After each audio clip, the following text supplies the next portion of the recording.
Well, hello, everyone. My name is Mackenzie Kane with the National Sports Media Association, coming to you from the 64th Awards Ceremony and National Convention, joined here by the 2023 Pennsylvania Sportswriter of the Year, Olivia Reiner. Thank you so much for agreeing to sit down with me. Oh my gosh, no, I'm always happy to chat and excited to get into a little bit of a conversation. Well, let's just start with what brings you out here. Yeah, so I, as you mentioned, won the 2023 Pennsylvania Sportswriter of the Year award from the NSMA, which is a really exciting honor. This is my first time at this particular event. It's my first time in Greensboro, so it's a whole new experience getting to meet some really awesome, talented people who I've looked up to, people who I'm going to start looking up to because now I've met them and I've gotten familiar with them and now I want to follow their work. So it's a really cool networking event, getting to meet both professionals in the industry and also students like yourself who are, the next generation. No, you're not too far removed from our generation. You're in your mid to late 20s now. Just walk me through, where you've progressed since college. Yeah, so I went to school at Northwestern University right outside of Chicago, and that was where I spent 4 years. I got my bachelor's and my master's there while I was at Northwestern. So I had a really great experience doing journalism, specifically broadcast journalism. That was my major when I was in school. And I always had a passion for sports too. I did a lot of sports related coverage while I was at school, working for my student broadcast television station. And as I was applying to jobs, looking around in my early career, kind of getting towards the end of my college experience, I kept a really open mind about what I wanted to do. I wasn't like, I have to go work for a small market local television station. I didn't necessarily feel super like this is what I need to go do. I was open to the idea of doing something digitally too. There were a lot of digital outlets that were incorporating video as well in their coverage. I also like to write as well, so I wanted maybe the opportunity to write if that opportunity presented itself.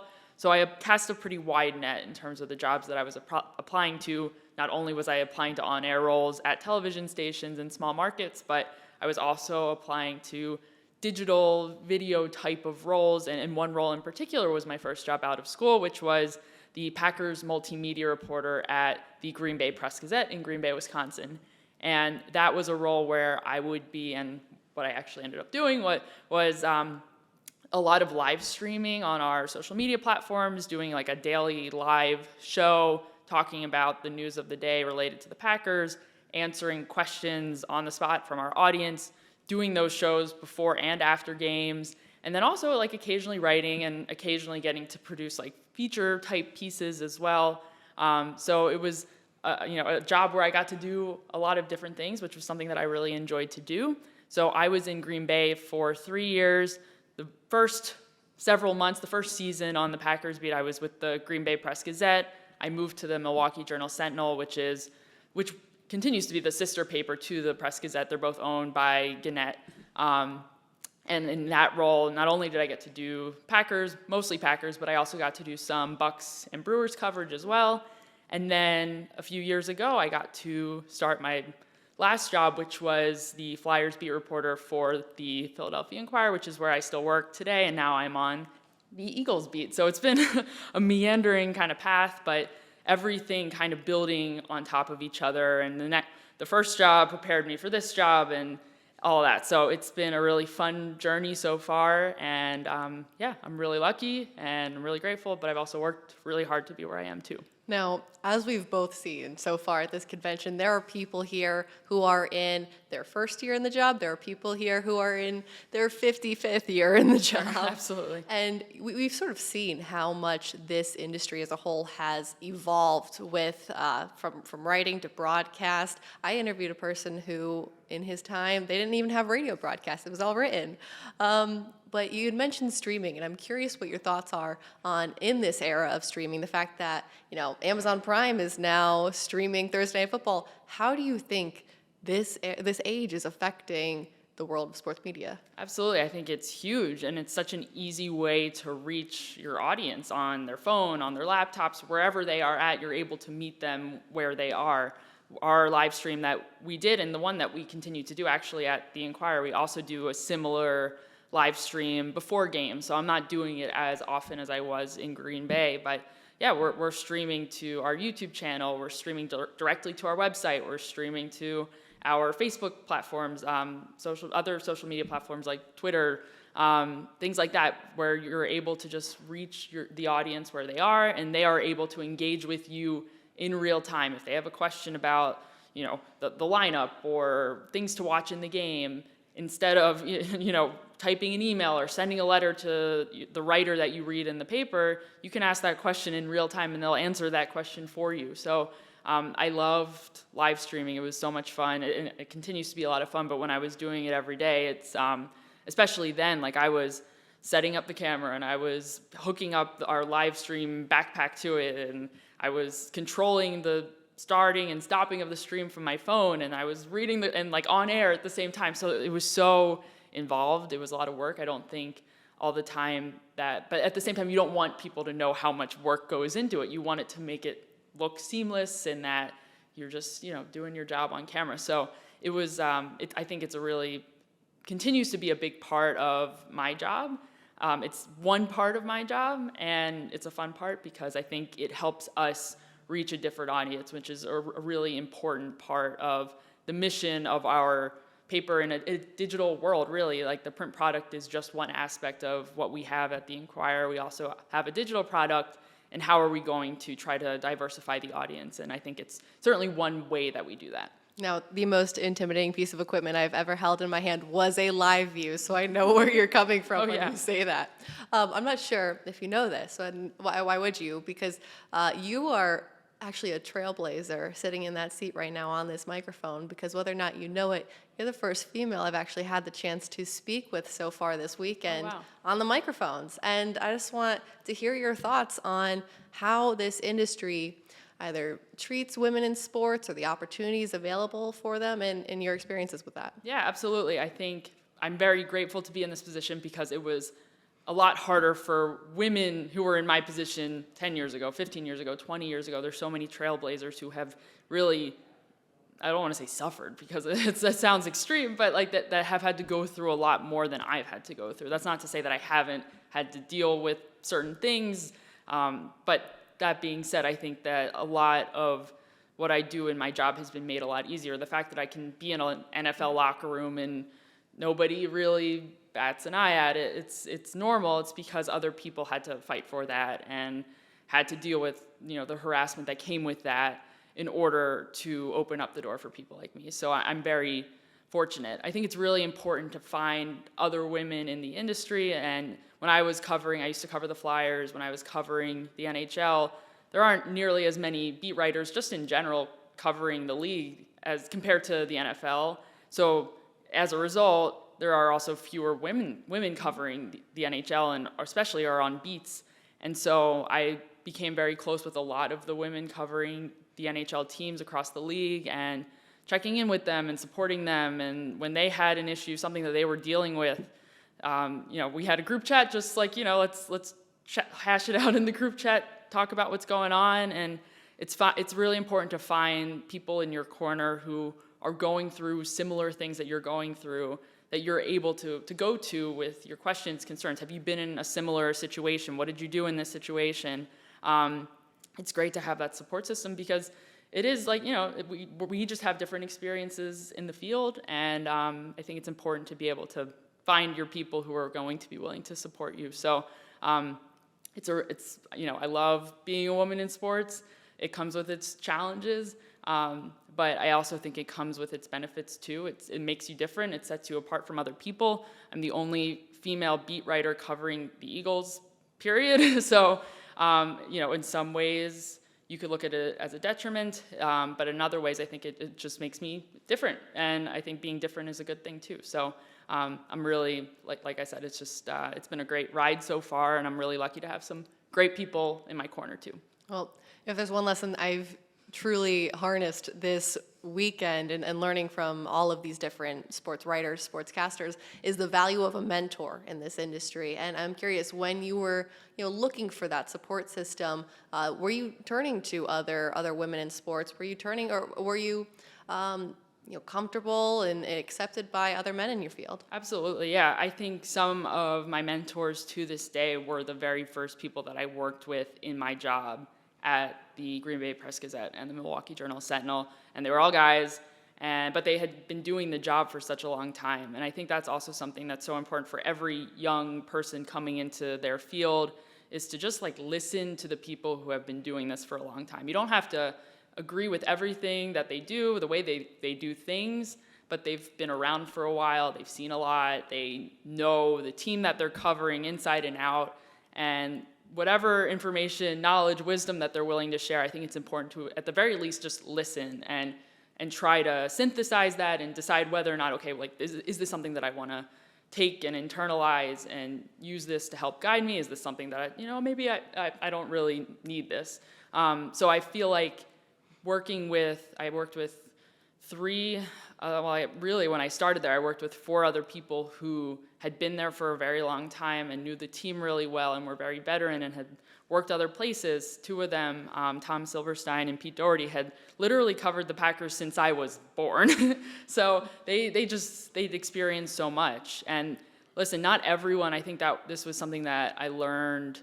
It's kind of a harsh reality coming out of school. Like, I was in a very supportive environment at Northwestern. Hopefully you're in a very supportive environment in your school where everyone, for the most part, wants to see you succeed. Your teachers want to see you succeed, your fellow classmates want to see you succeed, and that you all kind of collaborate and work together to get to, your first job out of school and have success in the field. But in the real world, not everyone really wants to see you succeed, even fellow reporters. So I think it's important that you do find those people who do want the best for you and that have your best interests in mind. And for me, I was really lucky that some of those people, I worked with them. So I continue, even though I don't work in Green Bay anymore and I don't cover the Packers anymore, I still reach out to them when I have questions, or, hey, I have this idea for this story. Who do you think would be a good person to reach out to who might be able to lend their voice to that? And they've been able to help me with contacts or just advice, whatever it may be. So it's important relationships are important, whether it's with the sources, the people you cover, or it's the people you work with, the people that you rely on as mentors, and to continue to keep those relationships as you progress through your career. Now, I have seen, regretfully, with my generation, that in the age of social media, quality writing is becoming a dying art. And I'm curious, what are your tips, your thought process when it comes to harnessing that skill and just growing your talent as a writer? Yeah, I grew up loving to write. I was very much like a creative person. I loved creative writing. I loved writing fiction stories and plays and music. I just loved to write. I didn't have an iPad or whatever kids have these, and I don't mean to sound like an old woman or something like that. Lawn. Yeah, exactly. I'm very much a child of the internet and things like that too. But I loved to write growing up. And then as I got a little bit older, as I mentioned, I was a broadcast student, and while writing was very much at the basis of my work as a broadcaster, I still I pivoted and focused more on video and production and being on camera and that sort of thing. So coming back into this job where now that I'm mostly writing, it's definitely been, it's now been a few years, but it's been a transition for sure. I think it's really important to read other people's work. I think reading and consuming other content's kind of a gross word, I think, but just other people and the things that they write, find people that whose work you really admire. There's so much great writing that is out there. Subscribe to your local newspaper, all that good stuff. I think just being a consumer of good writing is a really great way to become a better writer. And then also just getting reps and writing whenever you can. When I was covering the Packers, and like I said, I was mostly in a video role. The reason I said that, I had 4 people when I started, 4 colleagues covering the Packers with me when I started, is that one of them ended up leaving to cover, he didn't leave, but he started covering the Milwaukee Bucks for us. That was his full-time focus. So when he left, I went to my boss and I kind of said to him, I want to try to work on my writing chops a little bit more. I'd love to be able to, I didn't think that they weren't going to fill that role. So I was like, I'd be happy to step up more and write a little bit more. And so that's what I did. And you just get that experience of like paying attention to what my beat partners were doing, seeing how they went about writing and covering the team, and I tried to adopt some of that too. So yeah, I think that's really important. I think it's important to have a process when you're writing, whether it's, for me, I like to transcribe my interviews myself. I like to, go back, highlight some of the quotes or, key points that I really want to emphasize in my story. I try to outline, if I'm writing a big feature, outline the story before I sit down and write it so I'm not just going in and winging it. But yeah, taking my time when I'm able to take my time, and yeah, I don't know if there's one right way to do it and one right way to write, but I think the more that you do it and the more experience that you get, the more comfortable you will get, whether it's writing big enterprise stories or writing on deadline. It's a totally different art and experience, having a lot of time to work on something versus having no time to work on something. But at the end of the day, it's all about your process, and it's really all about your preparation too, and making sure you know exactly kind of what direction it is that you want to head in. Now, I just want to make sure that I heard this right. You said you transcribe your own interviews. Yeah. That's a daunting task for anyone, I believe, in the era of artificial intelligence. Sure. But what was the inspiration behind that? Yeah, well, so sometimes I should say, caveat, there are occasions where I use a service called Otter, which is kind of like an AI. It will transcribe for you, but it's not perfect. So you do have to go back in and make corrections and tweaks here and there. So if I'm writing a daily story and I need a couple quotes and I don't really feel like going through the whole transcript to go find the quotes that I need, sometimes I'll throw it into Otter and it'll spit out whatever it spits out, and then I have to go back and correct things. But if I am writing an enterprise story, like I'm working on a story right now where there's a few interviews that I did that were like on the longer side that I know I'm going to want use a lot of information from. I use a service, it's called oTranscribe, and it essentially, you are transcribing the interview manually, but it makes it a little bit easier to pause or to speed up or to go back a couple seconds if you miss something. And it's something that I think I've been using that since I was an intern. I was an intern at the Players Tribune in 2017, the summer of 2017. And one of my main jobs as an intern was to transcribe these interviews for these editors who were essentially synthesizing these interviews with the players that were writing their narratives, but to transcribe those interviews. And it's like, I don't know, when you're young and you're working at this company it's a lot of pressure to not screw that up. So you learn how to transcribe quickly and type really, good at typing, gotten good at typing and all that good stuff. So I personally, when it is some of those like longer, more in-depth interviews that I know are going to be important interviews in my story, I like to go back and go through them again and really make sure this is something that I want to use, even if I'm not using this quote directly. I want to use this information that they told me or paraphrase it. So that's definitely part of my process, is to transcribe some of those. Now, just before I let you go, I'd love to talk a little bit more about Philly. Yeah. And the fact that in such a short period of time from your transition from Green Bay to Philly, you ended up walking away with Pennsylvania Sportswriter of the Year. What do you think that says about not only your versatility, but about the Philly market and what we saw this past year? Yeah, it's crazy because there are so many great writers. I'm like, I don't really know how this happened, and I'm very honored, but just all of the names, and I do want to clarify, I'm the co-winner. There was another winner too, Mike Jensen, who was a longtime writer at the Inquirer too. He's a college basketball legend, and he's not here, unfortunately, this weekend, but he's someone who I admire, and all of the other nominees that were on that list, plus more, they're all incredible reporters, so I'm really humbled and honored to even be considered among them, especially as someone who's only been back in Philly for the last 3 years. Like that, to me, I'm still very much trying to prove myself as a reporter, as a beat writer, and I think just being I'm confident in who I am as a journalist. At the same time, I'm also still so young in my career, and I like to listen to those reporters and pick up every little bit of knowledge and expertise that as I can from them in this market. So yeah, it's crazy. It's really cool. I feel like I'm still so early and young in my career. I feel like I could be sitting in your seat right now. Like, there's still so much that I am learning in this job.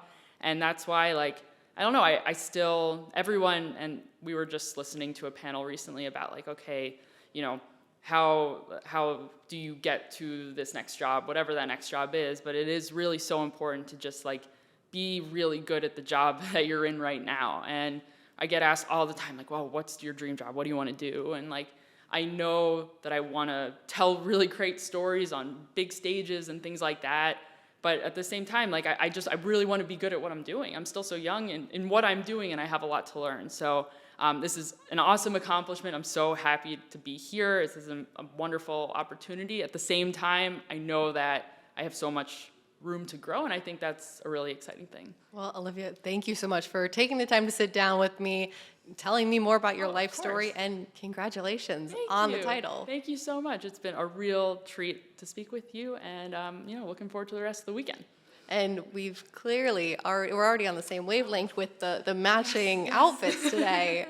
Hot pink is clearly the way to go. Oh, absolutely. Women in sports. Oh, yes.